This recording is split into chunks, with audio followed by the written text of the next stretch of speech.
अगर अब ऐसा हो सकता है कि किसी पर्टिकुलर चैप्टर को आपने खोला, उसके पेजेस को पढ़ने के बजाय अगर आप मनन कर सको, अगर आप चीजों को रिकॉल कर सको, यानी खुद रीड करने के बजाय अगर आप अपने दिमाग से चीजों को बाहर ला करके अगर चीजों को समझ सको, तो वो ज्यादा बेस्ट होगा।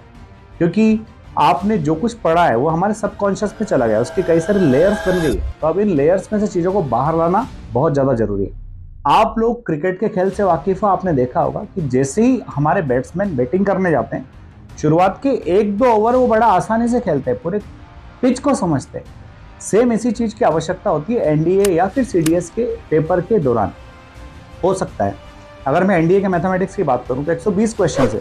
मान लिया जाए कि शुरुआत के 20 क्वेश्चन आपसे बन ही नहीं रहे हैं, तो दोस्तों 20 क्वेश्चन शुरुआत के नहीं बन रहे हैं, पर बाकी के बचे हुए 100 क्वेश्चन हमारे सामने। क्योंकि यूपीएससी एग्जाम लेता है तो चैलेंजेस थोड़े से हाई रहते हैं, आपको आजमाने की कोशिश होती है कि आपके अंदर कितना विगर है, आप उन चीज़ों को, उन चैलेंजेस को किस तरह से एक्सेप्ट कर सकते हैं।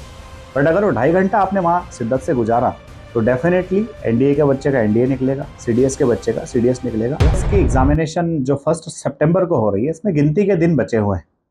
अब चूंकि आप लोगों ने काफ़ी वास्ट सिलेबस को रीड किया है, उस वास्ट सिलेबस के साथ में जाकर के आपने प्रिपरेशन किया है, तो अगले दिनों में आपको कुछ चीज़ों का ध्यान रखना है। सबसे पहला ध्यान तो इस बात का रखना है कि आपको बहुत ज़्यादा हड़बड़ाहट में अब चीज़ों को रिवीजन करने की आवश्यकता नहीं है। आपको अब जो है बहुत धैर्य के साथ, बहुत शांति के साथ रिवीजन करना है। साथ ही साथ अगर अब ऐसा हो सकता है कि किसी पर्टिकुलर चैप्टर को आपने खोला और उस चैप्टर को खोल के उसके पेजेस को पढ़ने के बजाय अगर आप मनन कर सको, अगर आप चीज़ों को रिकॉल कर सको, यानी खुद रीड करने के बजाय अगर आप अपने दिमाग से चीज़ों को बाहर ला करके अगर चीज़ों को समझ सको, तो वो ज़्यादा बेस्ट होगा। क्योंकि आपने जो कुछ पढ़ा है वो हमारे सबकॉन्शियस में चला गया, उसकी कई सारी लेयर्स बन गई है। तो अब इन लेयर्स में से चीज़ों को बाहर लाना बहुत ज़्यादा जरूरी है। दूसरी बात कि चूंकि गिनती के दिन बचे हैं, 4-5 डेज बचे हैं, तो इन 4-5 डेज में आप जो है पूरा सिलेबस तो रिवाइज कर नहीं सकते। तो कुछ पर्टिकुलर सब्जेक्ट्स हैं, जैसे कि आपका मैथमेटिक्स हो गया, या फिर फिजिक्स, केमिस्ट्री, या फिर इंग्लिश के अंदर सिनोनिम्स एंड एंटोनिम्स। तो दोस्तों फार्मूला बेस्ड सब्जेक्ट जो है, इनमें फार्मूला रिवाइज कीजिए।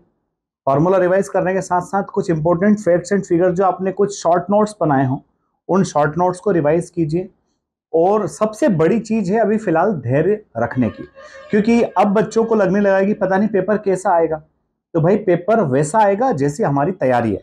जिस बंदे की तैयारी अच्छी है उसके लिए पेपर सिंपल आएगा, जिस बंदे ने तैयारी थोड़ी कमजोर रह गई या नहीं की उसके लिए पेपर टफ आएगा।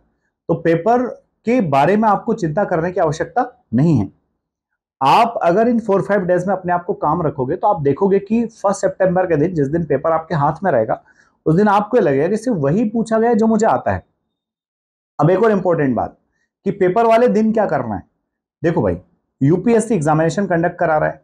जो भी टेस्ट सीरीज आपने दी है, जो भी मॉक टेस्ट आपने दिए हैं, उन टेस्ट सीरीज और मॉक टेस्ट के अंदर जो क्वेश्चंस पूछे गए थे, चाहे आपने जिस भी एकेडमी से तैयारी की हो या फिर आपने ऑनलाइन टेस्ट लगाया हो, हर व्यक्ति ने किसी न किसी सोर्स का इस्तेमाल करके पेपर बनाया था। तो निश्चित तौर पर कुछ क्वेश्चंस हमें रिपीटेटिव मिल जाते हैं, कुछ क्वेश्चंस ऐसे मिल जाते हैं जो पहले हमने लगा रखे हैं। बट यूपीएससी जब एग्जामिनेशन लेता है तो कुछ क्वेश्चंस जो है फ्रेम करे हुए, अलग से बनाए हुए क्वेश्चंस पूछे जाते हैं। इसलिए आपको मैथमेटिक्स का पेपर, पेपर नंबर 1, जीएटी का पेपर, पेपर नंबर 2, इन दोनों पेपर के अंदर आपको 2.5 घंटा अपने आप को एकदम कूल एंड काम रखना है। मेरे दोस्तों, आप लोग क्रिकेट के खेल से वाकिफ हो, आपने देखा होगा कि जैसे ही हमारे बैट्समैन बैटिंग करने जाते हैं, शुरुआत के 1-2 ओवर वो बड़ा आसानी से खेलते हैं, पूरे पिच को समझते हैं, वहां के हवा के रुख को समझते हैं, उस बाउंस को समझते हैं। सेम इसी चीज की आवश्यकता होती है एनडीए या फिर सीडीएस के पेपर के दौरान। हो सकता है अगर मैं एनडीए के मैथमेटिक्स की बात करूं तो 120 क्वेश्चन है।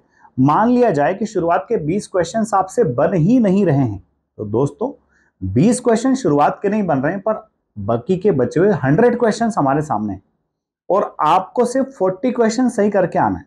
अगर आपने इतने क्वेश्चन सही कर लिया, आपका मैथमेटिक्स का कट ऑफ निकल जाएगा। बट ये इतने सारे क्वेश्चंस आप सही से सिर्फ तब कर पाओगे जब आप शांत रहोगे, जब आप गहरी सांस लोगे, जब आपकी वाटर बॉटल आपके पास रहेगी, आप पानी पीते रहोगे, पैनिक नहीं होगे। सेम आपको जीएटी के अंदर करना है कि कई बार आपने खुद ने देखा होगा कि बहुत सारे क्वेश्चंस गलत कर दिए आपने, ओएमआर में भी गलत आंसर्स फिल कर दिए, उसके बाद में लास्ट क्लास में आप करने लगे, बहुत कुछ बनने लगा आपसे। तो बच्चों, उस पीरियड के दौरान अपने आप को कूल रखना, काम रखना बड़ा जरूरी है। लास्ट टाइम के अगर हम सीडीएस की बात करें तो आपने देखा कि सीडीएस की एग्जामिनेशन उसने इंग्लिश में क्या किया, उसने है ना फॉरेन वर्ड्स पूछ लिए। अब वो फॉरेन वर्ड्स के जो क्वेश्चंस आए वो पूरा पेपर तो नहीं था वैसा। अगर बच्चा उन क्वेश्चंस को ध्यान से पढ़ता तो कई सारी चीजें कहीं ना कहीं कोरिलेट कर रही थी, मैच द कॉलम टाइप के थे वो, मैचिंग के क्वेश्चंस थे। तो कुछ अगर एक क्वेश्चन में एक भी गेस उसका लग रहा था तो पूरा क्वेश्चन बन जा रहा था। तो होता यही है कि चूंकि यूपीएससी एग्जाम लेता है तो चैलेंजेस थोड़े से हाई रहते हैं, आपको आजमाने की कोशिश होती है कि आपके अंदर कितना विगर है, आप उन चीज़ों को, उन चैलेंजेस को किस तरह से एक्सेप्ट कर सकते हैं। बट अगर वो 2.5 घंटा आपने वहाँ शिद्दत से गुजारा तो डेफिनेटली एनडीए के बच्चे का एनडीए निकलेगा, सीडीएस के बच्चे का सीडीएस निकलेगा। कूल रहिए, काम रहिए, अपने स्वास्थ्य का ध्यान रखिए और एग्जामिनेशन के एक दिन पहले ही जाकर के अपना सेंटर देख लीजिए। बस इतना ही मैं कहना चाहूँगा और अभी अगले 2-3 दिन अलग अलग वीडियोस के माध्यम से हम लोग मिलते रहेंगे। अपना ख्याल रखिएगा। जय हिंद, जय भारत।